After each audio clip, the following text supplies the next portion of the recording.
Welcome back to my channel. ನನ್ನ ಚಾನಲ್ಲಿ ಹಲವಾರು ಪನ್ನೀರ್ ರೆಸಿಪಿಗಳಿದೆ. ಅದರಲ್ಲಿ ಈ ಒಂದು ಕಡಾಯಿ ಪನ್ನೀರ್ ಬಗ್ಗೆ ನಾನು ಇವತ್ತು ಹೇಗೆ ಮಾಡೋದು ಅನ್ನೋದನ್ನು ತೋರಿಸ್ತೀನಿ. ಕಂಪ್ಲೀಟಾಗಿ ವಿಡಿಯೋನ ಸ್ಕಿಪ್ ಮಾಡದೆ ನೋಡಿ. ಬನ್ನಿ ಇವತ್ತಿನ ವ್ಲಾಗ್ನ ಸ್ಟಾರ್ಟ್ ಮಾಡೋಣ. ಮೊದಲನೇದಾಗಿ ಮೊಸರಲ್ಲಿ ನಾನು ಎಲ್ಲ ಮಸಾಲೆ ಇಂಗ್ರೀಡಿಯೆಂಟ್ಸ್ಗಳನ್ನ ಬೆರೆಸ್ಕೊತಾ ಇದ್ದೀನಿ. ನೋಡ್ಬೋದು ಇದನ್ನು ಅರಿಶಿನ, ಖಾರದ ಪುಡಿ, ಜೀರಿಗೆ ಪುಡಿ, ಧನಿಯಾ ಪೌಡರು, ಸಾಲ್ಟು ಮತ್ತು ಪೆಪ್ಪರ್ ಪೌಡರ್ ಕೂಡ ಯು ಕ್ಯಾನ್ ಆ್ಯಡ್. ಆ್ಯಂಡ್ ಅದಾದಮೇಲೆ ಎಲ್ಲ ತರಕಾರಿಗಳನ್ನು ಜೊತೆಗೆ ಪನ್ನೀರನ್ನ ಚಿಕ್ಕ ಚಿಕ್ಕದಾಗಿ ಕಟ್ ಮಾಡಿಕೊಂಡು ನೋಡಿ, ಇಲ್ಲಿ ಪನ್ನೀರು, ಕ್ಯಾಪ್ಸಿಕಮ್ಮು, ಈರುಳ್ಳಿ, ಟೊಮ್ಯಾಟೊ ಇದನ್ನು ಕೂಡ ಹಾಕ್ಕೊಂಡು ಚೆನ್ನಾಗಿ ಅಂದರೆ ಸ್ಕ್ವೇರ್ ಶೇಪಲ್ಲಿ ಕಟ್ ಮಾಡಿ ನಾನು ಮೊಸರಲ್ಲಿ ಮ್ಯಾರಿನೇಟ್ ಮಾಡ್ಕೊತಾ ಇದ್ದೀನಿ. ಆ್ಯಂಡ್ ಪನ್ನೀರ್ ತುಂಬಾ ಒಳ್ಳೆಯದು, ಪ್ರೋಟೀನ್ ಇರೋದ್ರಿಂದ, ಹಾಗೆ ಕ್ಯಾಲ್ಶಿಯಂ ಕೂಡ ಇದರಲ್ಲಿ ಹೆಚ್ಚಾಗಿದೆ. ಮಕ್ಕಳಿಂದ ಹಿಡಿದು ದೊಡ್ಡವರಿಗೆ ಎಲ್ಲರಿಗೂ ಇದೊಂದು ಉತ್ತಮವಾದ ಆಹಾರ ಅಂತ ಹೇಳ್ಬೋದು. ಇನ್ನು ಈ ಒಂದು ಯಾವುದೇ ಪ್ಯಾಕೆಟ್ ಕ್ರೀಮ್ಸ್ಗಳನ್ನ ನಾನು ಬಳಸಿಲ್ಲ, ಮನೆಯಲ್ಲೇ ತಯಾರಿಸಿರೋಂಥ ಫ್ರೆಶ್ ಕ್ರೀಮ್. ಅದೇ ನಾನು ರೆಗ್ಯುಲರ್ ಆಗಿ ನನ್ನ ವ್ಲಾಗ್ನ ನೋಡೋರಿಗೆ ಗೊತ್ತಿರುತ್ತೆ, ನಾನು ಮನೆಯಲ್ಲೇ ಫ್ರೆಶ್ ಕ್ರೀಮ್ನ ರೆಡಿ ಮಾಡ್ತೀನಿ. ಮುಂದೆ ನಾನು ತೋರಿಸ್ತೀನಿ ಹೇಗೆ ಮಾಡೋದು ಅನ್ನೋದನ್ನು. ಸಿಂಪಲ್ಲಾಗಿ ಕ್ವಿಕ್ಕಾಗಿ ಮನೆಯಲ್ಲೇ ತಯಾರಿಸ್ಬೋದು. ಪ್ರಿಸರ್ವೇಟಿವ್ ಆಗಲಿ ಯಾವುದು ಪ್ಯಾಕೆಟ್ ಕ್ರೀಮ್ಸ್ನ ತಂದು ಹಾಕೋದಾಗಲಿ ನಾನು ಯಾವತ್ತೂ ಮಾಡಿಲ್ಲ. ಆ್ಯಂಡ್ ನೋಡ್ಬೋದು ಇಲ್ಲಿ ಮ್ಯಾರಿನೇಟ್ ಆಗಿರೋದು, ಇದನ್ನೊಂದು ಸ್ವಲ್ಪ ಹೊತ್ತು ಕುಕ್ ಮಾಡಬೇಕು. ಅದಾದಮೇಲೆ ಮೇಯ್ನಾಗಿ ಈ ಒಂದು ಕಡಾಯಿ ಪನ್ನೀರನ್ನ ಕಬ್ಬಿಣದ ಪಾತ್ರೆಯಲ್ಲಿ ಮಾಡಿದ್ರೆ ಇನ್ನೂ ರುಚಿಕರವಾಗಿರುತ್ತೆ. ನಿಮ್ಮ ಮನೇಲಿ ಏನಾದರೂ ಕಬ್ಬಿಣ ಪಾತ್ರೆ ಇದ್ದರೆ ಅದರಲ್ಲೇ ಮಾಡಿ. ಈಗ ಎಣ್ಣೆ ಇದಕ್ಕೆ ಅಥವಾ ಬೆಣ್ಣೆನ ಹಾಕಿ ಪ್ಯೂರಿ ಮಾಡಿ ಇಟ್ಕೊಂಡಿರ್ತೀವಲ್ಲ, ಆ ಪ್ಯೂರಿನ ಇದಕ್ಕೆ ಬೆರೆಸ್ಬಿಟ್ಟು ಮೇಯ್ನಾಗಿ ಕಸೂರಿ ಮೇಥಿ, ಫ್ರೆಶ್ ಆಗಿರೋ ಕಸೂರಿ ಮೇಥಿ ಇದಕ್ಕೆ ಹಾಕಿ ಚೆನ್ನಾಗಿ ಎಣ್ಣೆ ಬಿಡುವಂಟ ಕುದಿಸ್ಕೊಳ್ಬೇಕು. ಕುದಿಸಿದ ನಂತರ ಮ್ಯಾರಿನೇಟ್ ಮಾಡಿಕೊಂಡು ಫ್ರೈ ಮಾಡಿರ್ತೀವಲ್ಲ ಆ ಪನ್ನೀರು, ಕ್ಯಾಪ್ಸಿಕಮ್, ಈರುಳ್ಳಿ ಅದು ಕೂಡ ಇದಕ್ಕೆ ಮಿಕ್ಸ್ ಮಾಡಿಕೊಳ್ಬೇಕು.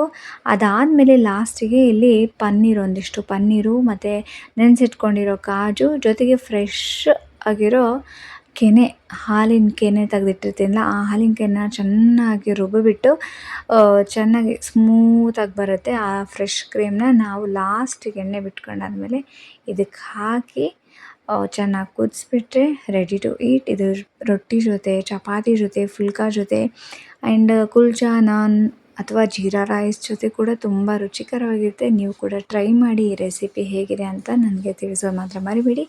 ಈ ಕಡೆ ಮಗುಗೆ ಇಲ್ಲಿ ನುಗ್ಗೆಕಾಯಿ ಸೂಪನ್ನ ಮಾಡ್ತಾಯಿದ್ದೀವಿ. ಜೊತೆಗೆ ಊಟ ಎಲ್ಲ ಮುಗಿದಾದ್ಮೇಲೆ ಮಧ್ಯಾಹ್ನಕ್ಕೆ ನಾವಿಲ್ಲಿ ನಮ್ಮ ಅತ್ತೆ ಕರ್ಕೊಂಡ್ಬಿಟ್ಟು ಬ್ಲೌಸ್ ಕಟಿಂಗ್ನ, ಅಂದರೆ ಈ ಒಂದು ಲಂಗಕ್ಕೆ ಬ್ಲೌಸ್ನ ಕಟ್ ಮಾಡ್ತೀವಿ ಮಗುಗೋಸ್ಕರ ಇದು.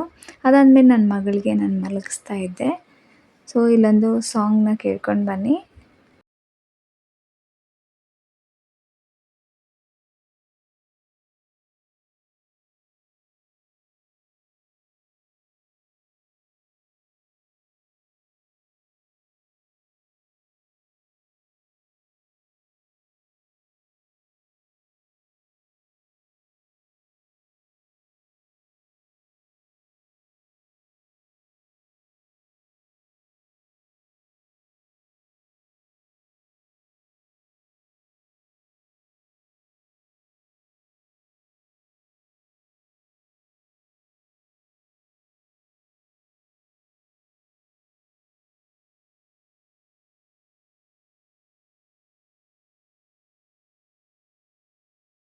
ನನಗಂತೂ ಹಾಡು ಹಾಡೋಕ್ಕೆ ತುಂಬ ಇಷ್ಟ ಆಗುತ್ತೆ. ಮಗಳನ್ನ ಮಲಗಿಸೋದು ಹಾಡೋಕ್ಕೆ ಇಷ್ಟ ಆಗುತ್ತೆ. ಅದಾದಮೇಲೆ ನನ್ನ ಮಗಳು ಎದ್ಮೇಲೆ ಸಂಜೆ ನಾನು ಅವಳಿಗೋಸ್ಕರ ಅಂತ ಸ್ನ್ಯಾಕ್ಸ್ನ ರೆಡಿ ಮಾಡ್ತಾಯಿದ್ದೆ. ಸೊ ಸಖತ್ತಾಗಿದೆ, ಹೆಲ್ದಿಯಾಗಿದೆ ಆ್ಯಂಡ್ ಟೇಸ್ಟ್ ಕೂಡ ಇದು ಚಿಕ್ಕವ್ರು ಹಿಡ್ಕೊಂಡು ದೊಡ್ಡವರು ಕೂಡ ಇಷ್ಟ ಆಗುತ್ತೆ, ಅಷ್ಟೊಂದು ರುಚಿಕರವಾಗಿದೆ. ಈ ರೆಸಿಪಿ ನಿಮಗೇನಾದರೂ ಬೇಕು ಅಂತ ಇದ್ದರೆ ನನಗೆ ಡೈರೆಕ್ಟಾಗಿ ಡಿ ಎಮ್ ಕೂಡ ಮಾಡ್ಬೋದು ಇನ್ಸ್ಟಾಗ್ರಾಮಲ್ಲಿ, ಅಥವಾ ನೀವು ಯೂಟ್ಯೂಬ್ನಲ್ಲಿ ಕಮೆಂಟಲ್ಲಿ ಸೆಕ್ಷನಲ್ಲಿ ಕೂಡ ತಿಳಿಸ್ಬೋದು. ನೋಡಿ, ಸೌಂಡ್ ಕೇಳಿಸ್ಕೊಳ್ಳಿ, ಫುಲ್ ಕ್ರಿಸ್ಪಿಯಾಗಿದೆ. ಇದನ್ನು ಯಾವ ರೀತಿ ಮಾಡೋದು ಅನ್ನೋದನ್ನ ನಾನು ತಿಳಿಸ್ಕೊಡ್ತೀನಿ. ಅದಾದಮೇಲೆ ರೆಡಿ ಮಾಡ್ಕೊಂಡಾದಮೇಲೆ ಈಗ ಕಾಲುಂಗುರ ಮಾಡಿಸ್ಬೇಕು ಅಂತ ತವ್ರ ಮನೆಯಿಂದ ಕಾಲುಂಗುರ ಮಾಡಿಸ್ಕೊಳ್ತಾರೆ. ಹಾಗಾಗಿ ನಾನು ನಮ್ಮಮ್ಮನೂ ಹೇಳಿದರು ಮಾಡಿಸ್ಕೊಳ್ಳೋಕ್ಕೆ. ಆಮೇಲೆ ಇಲ್ಲಿ ಭಾಗ್ಯವ್ರಮ್ಮ ಕೂಡ ಹೇಳಿದರು. ಇಬ್ಬರು ಸೇರಿ ನಾವು ಕಾಲುಂಗುರನ ತೊಗೊಳಕ್ಕೆ ಅಂತ ನೋಡ್ಕೊಂಡು ಬರೋಕ್ಕೆ ಅಂತ ಹೋಗಿ ಆ್ಯಂಡ್ ಪರ್ಚೇಸ್ ಕೂಡ ಮಾಡಿದ್ವಿ. ಅದಾದಮೇಲೆ ಬರ್ತಾ ಪಾನಿಪುರಿ ತಿಂದ್ಕೊಂಡು ಬರೋಣ ಅಂತ ಹೋಗಿ ಪಾನಿಪುರಿ ಕೂಡ ತಿಂದ್ಕೊಂಡು ಬರ್ತಾ ಇದ್ದೀವಿ. ಬರ್ತಾ ಪನ್ನೀರ್ ರೋಲ್ಸ್ ಕೂಡ ಪಾರ್ಸಲ್ ಮಾಡ್ಕೊಂಡು ಬಂದಿದ್ವಿ.